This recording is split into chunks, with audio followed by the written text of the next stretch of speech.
Hello and welcome. My name is Peter. I'm the sole developer behind Growlery Games. And this video is actually coming out on January 15th, 2026, which is the 2-year anniversary since I started Growlery Games and became a full-time solo developer. And so I want to reflect on those last 2 years as well as look ahead for the next year or two. If you're just starting out yourself, thinking about starting out, or kind of in the same boat as me where you're a year or two into it, hopefully this is useful for you. Usually I have some sort of script to go off of, but this time, I'm always pretty transparent, but I wanted this conversation to be a bit more organic and off the cuff. So we're winging it, and I am letting you know exactly kind of where I am and what I'm thinking after being in it this long. So let's get to it. It's been 2 years since I started Growlery Games, and I've been full-time over those 2 years. This is my only job, my only focus.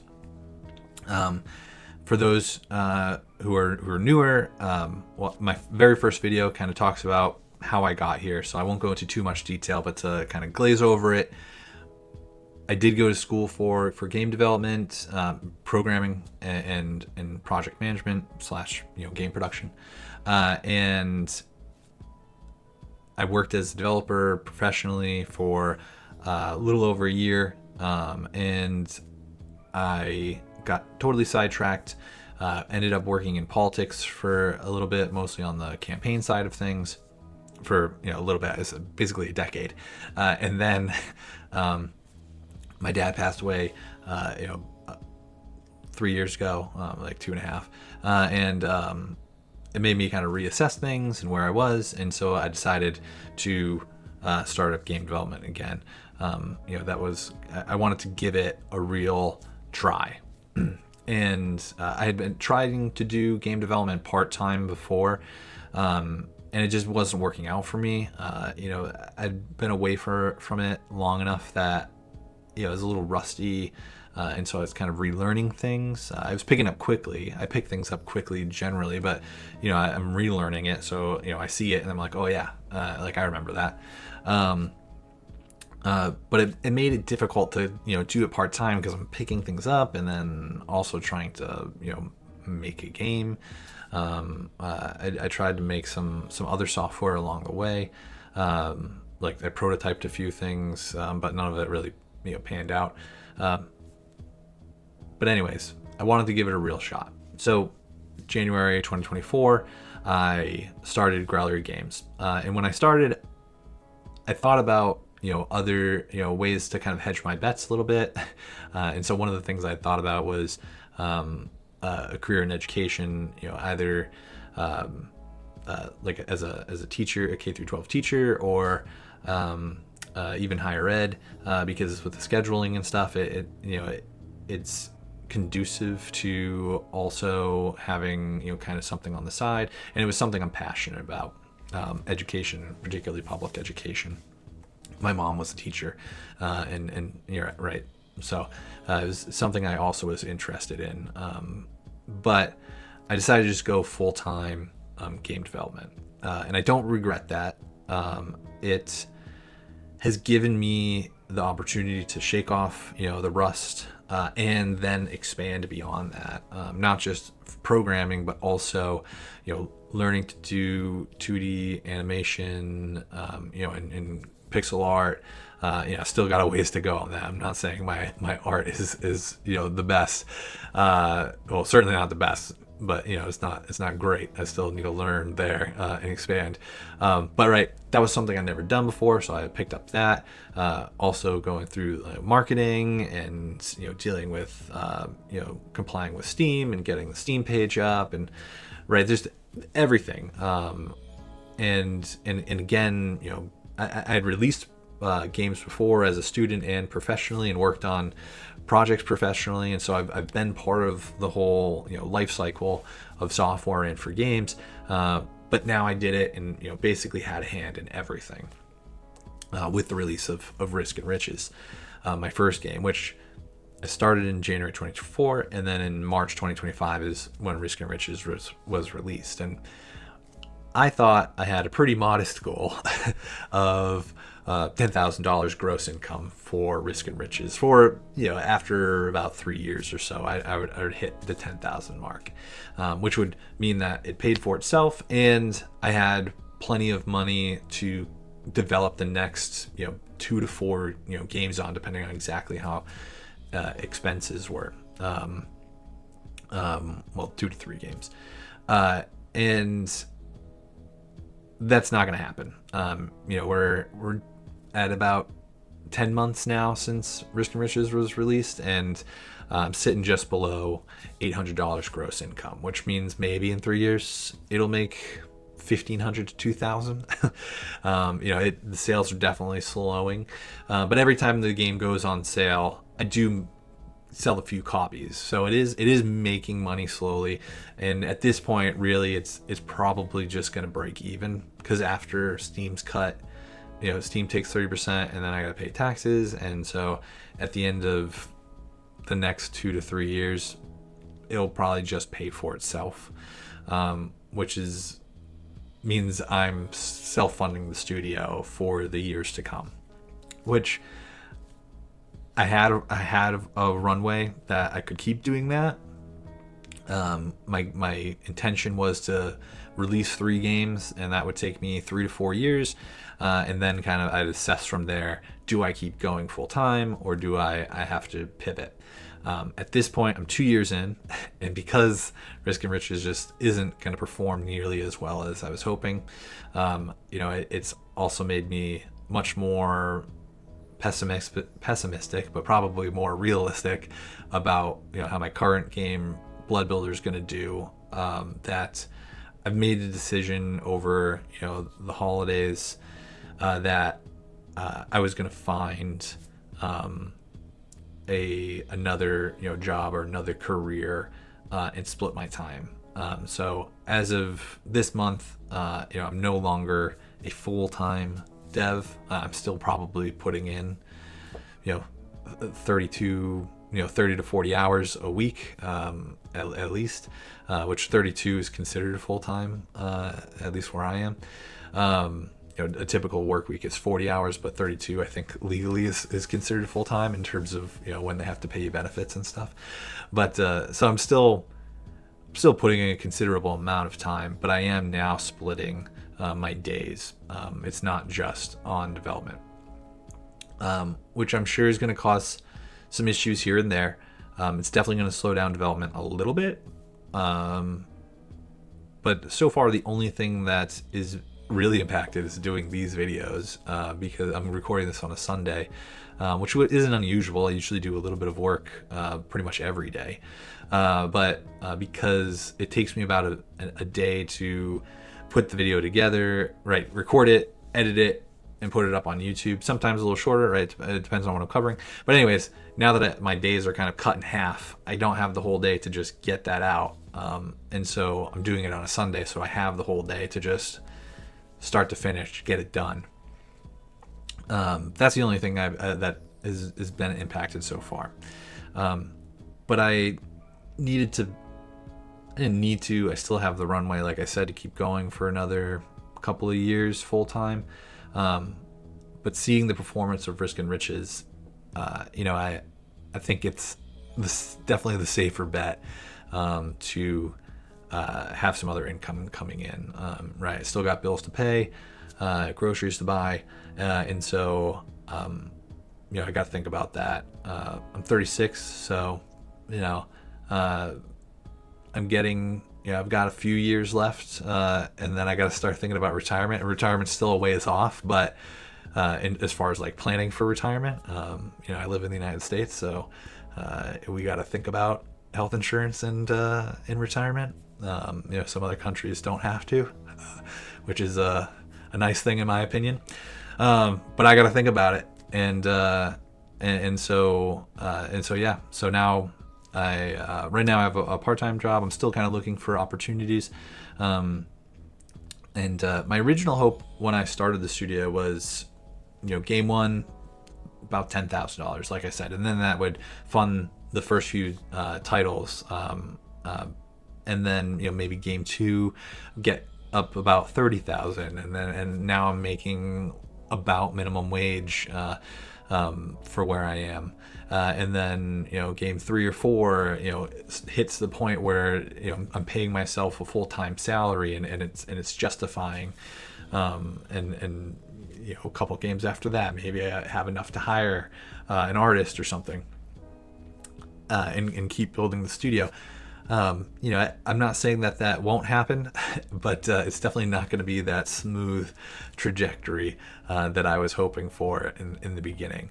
I think, Blood Builder is definitely going to do better than Risk and Riches. I'm about halfway through in development. It's going to do better than Risk and Riches, but or at least I really would hope it does. But I don't. I think maybe Blood Builder is going to get me to the 10,000 I was hoping for the first game, and who knows, that might even be overly optimistic.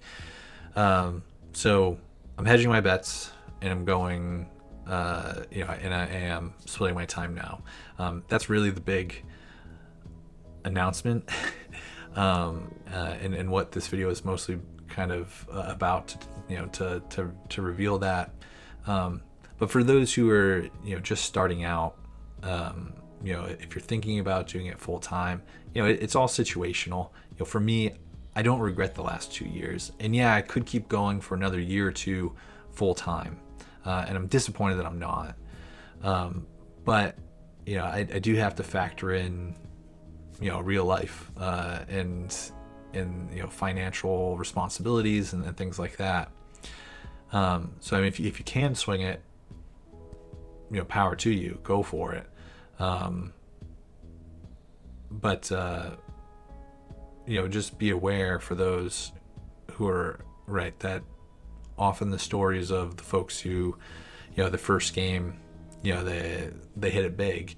I mean, I already knew that that's very rare. But yeah, I want to be a story that's a little contrary to that, that it is very rare. And often the folks who make it big, it's not their first game.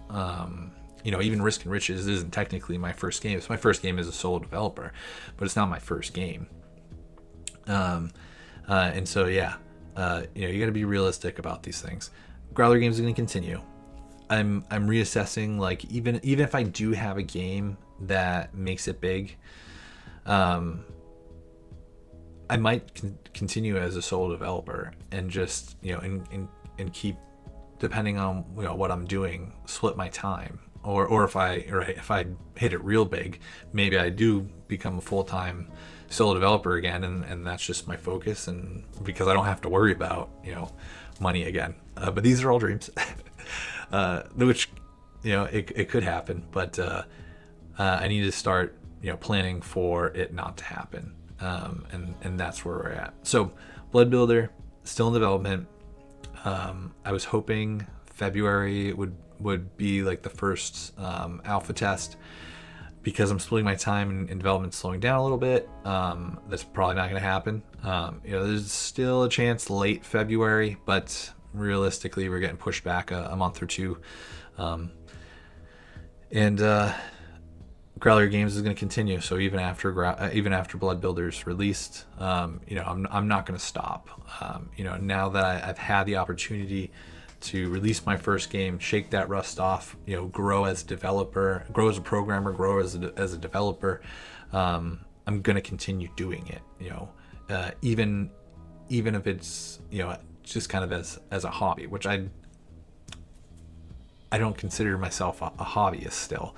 Right, I'm just not doing it full time as my full time job and focus. I'm splitting it with another job or another career, but I'm still going to approach it from a business standpoint.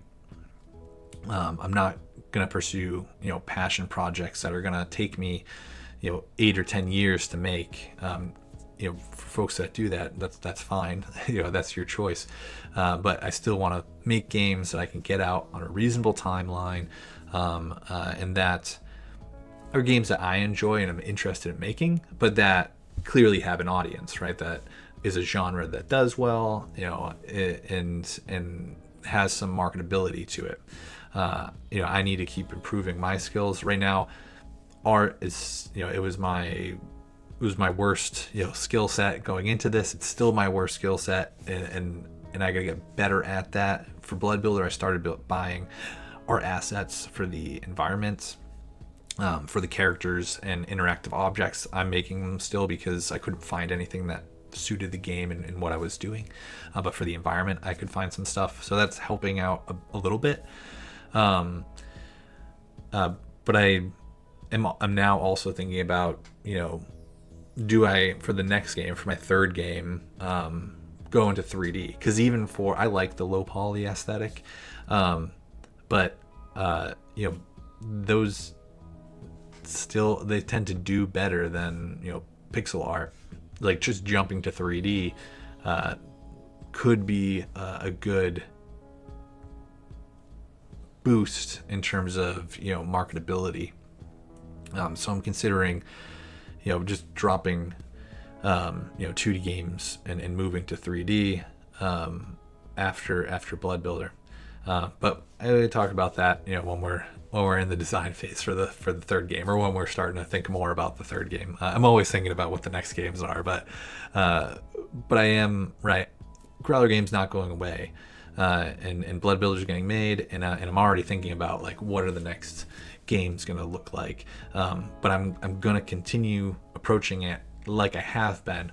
All that's really different is now, I've got income because I've got something else going on this side, which also means, even though I'm not doing those 8 or 10 year passion projects, I can make some decisions that are a little riskier because I don't have to worry about it so much. Like, one of the things that's been difficult developing as a solo developer, full time, is I need to cut corners every once in a while. Like, there were some things in Risk and Riches I had to cut because I had to make sure that I got it out as quickly as possible so that I could start generating some revenue.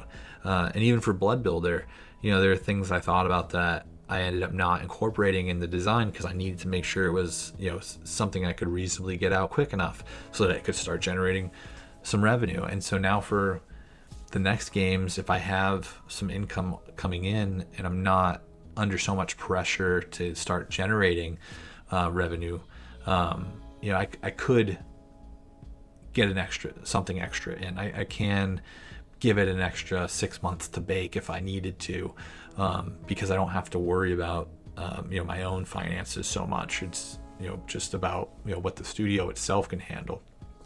So there are pros to, even though I'm losing out on some development time, there are some pros. One of the benefits that I have found so far, because I've already started working part-time somewhere else, is I'm able to come back in the evening and get another hour or two out of myself in working on the game when I get home, which is something I had trouble on in the past. I'm very productive in my first 2 to 3 hours, and then I start to find it hard to, I have to push myself to really get some more out of me. But being able to work, because right now I work on the game in the morning, and then I go to a part-time job, and then I come back, and then because I've totally taken myself away from the development, when I come back, I'm motivated to get back into it again, or just I'm able to refocus in a way that I wasn't able to when I was developing all day, and so that's been a nice little perk that's appeared. But this is, I've been going on for about 20 minutes now. I hope this is helpful for anybody, at the very least, just as kind of a reality check, right? That's because my story is not unique. This is how it is for a lot of people. But I did have the opportunity to go about it full time for a couple of years now, which is something that not everybody gets to do. But it's still, it wasn't enough. But it's not the end of my story. And if you're also developing, it's not the end of yours. Keep going at it. If it's something that you actually enjoy doing, right, that's all that really matters. So thanks for watching. Again, my name is Peter. I'm the sole developer behind Growler Games. I typically do one video a month. That's not going to change either. I still plan on doing a video a month, and in those videos, I talk about my journey and the progress of my studio, Growler Games, and the current projects I'm working on, which right now is Blood Builder. So please like and subscribe if you haven't, and I will see you in the next one.